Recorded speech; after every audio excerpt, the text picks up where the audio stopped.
قرآن مجید کا 44واں سورہ سورہ دخان۔ شروع نام سے اللہ کے جو بڑا مہربان نہایت رحم کرنے والا ہے۔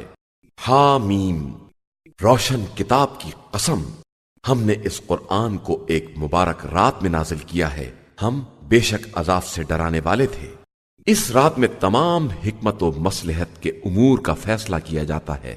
یہ ہماری طرف کا حکم ہوتا ہے اور ہم ہی رسولوں کو بھیجنے والے ہیں۔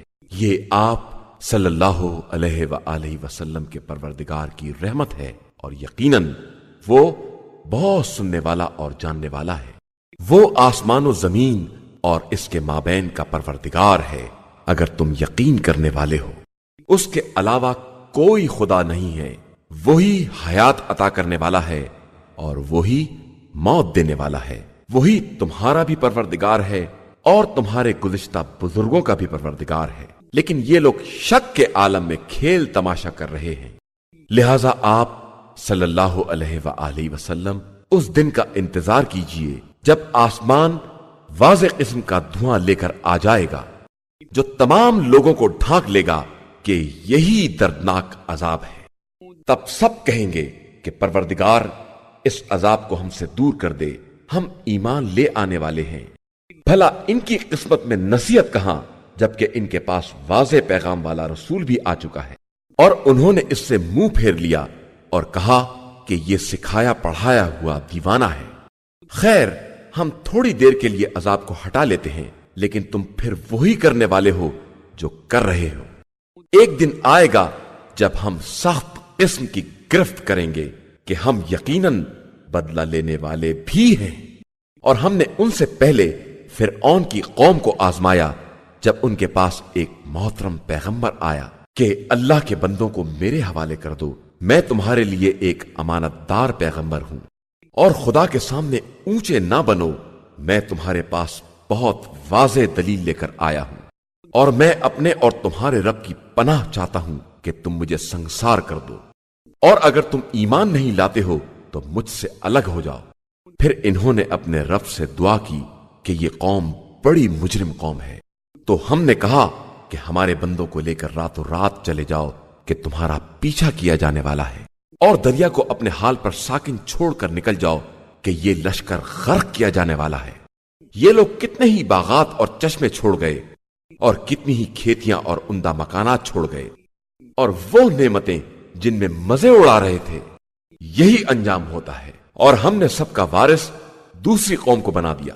پھر تو نہ ان پر آسمان رویا اور نہ زمین، اور نہ انہیں مہلت ہی دی گئی، اور ہم نے بنی اسرائیل کو رسوا کن عذاب سے بچا لیا، فرعون کے شر سے جو زیادتی کرنے والوں میں بھی سب سے اونچا تھا۔ اور ہم نے بنی اسرائیل کو تمام عالمین میں سمجھ بوجھ کر انتخاب کیا ہے، اور انہیں ایسی نشانیاں دی ہیں جن میں کھلا ہوا امتحان پایا جاتا ہے۔ بے شک یہ لوگ یہی کہتے ہیں کہ یہ صرف پہلی موت ہے اور بس، اس کے بعد ہم اٹھائے جانے والے نہیں ہیں۔ اور اگر تم سچے ہو تو ہمارے باپ دادا کو قبروں سے اٹھا کر لے آؤ۔ بھلا یہ لوگ زیادہ بہتر ہیں یا قوم تبا اور ان سے پہلے والے افراد جنہیں ہم نے اس لیے تباہ کر دیا کہ یہ سب مجرم تھے۔ اور ہم نے زمین و آسمان اور اس کی درمیانی مخلوقات کو کھیل تماشا کرنے کے لیے نہیں پیدا کیا ہے، ہم نے انہیں صرف حق کے ساتھ پیدا کیا ہے، لیکن ان کی اکثریت اس امر سے بھی جاہل ہے۔ بے شک فیصلے کا دن ان سب کے اٹھائے جانے کا مقررہ وقت ہے، جس دن کوئی دوست دوسرے دوست کے کام آنے والا نہیں ہے، اور نہ ان کی کوئی مدد کی جائے گی، علاوہ اس کے جس پر خدا رحم کرے کہ بے شک وہ بڑا بخشنے والا اور مہربان ہے۔ بے شک آخرت میں ایک تھوہڑ کا درخت ہے جو گناہگاروں کی غذا ہے، وہ پگھلے ہوئے تانبے کے مانند پیٹ میں جوش کھائے گا جیسے گرم پانی جوش کھاتا ہے۔ فرشتوں کو حکم ہوگا کہ اسے پکڑو اور بیچوں بیچ جہنم تک لے جاؤ، پھر اس کے سر پر کھولتے ہوئے پانی کا عذاب انڈیل دو، کہو کہ اب اپنے کیے کا مزہ چکھو کہ تم تو بڑے صاحب عزت اور محترم کہے جاتے تھے۔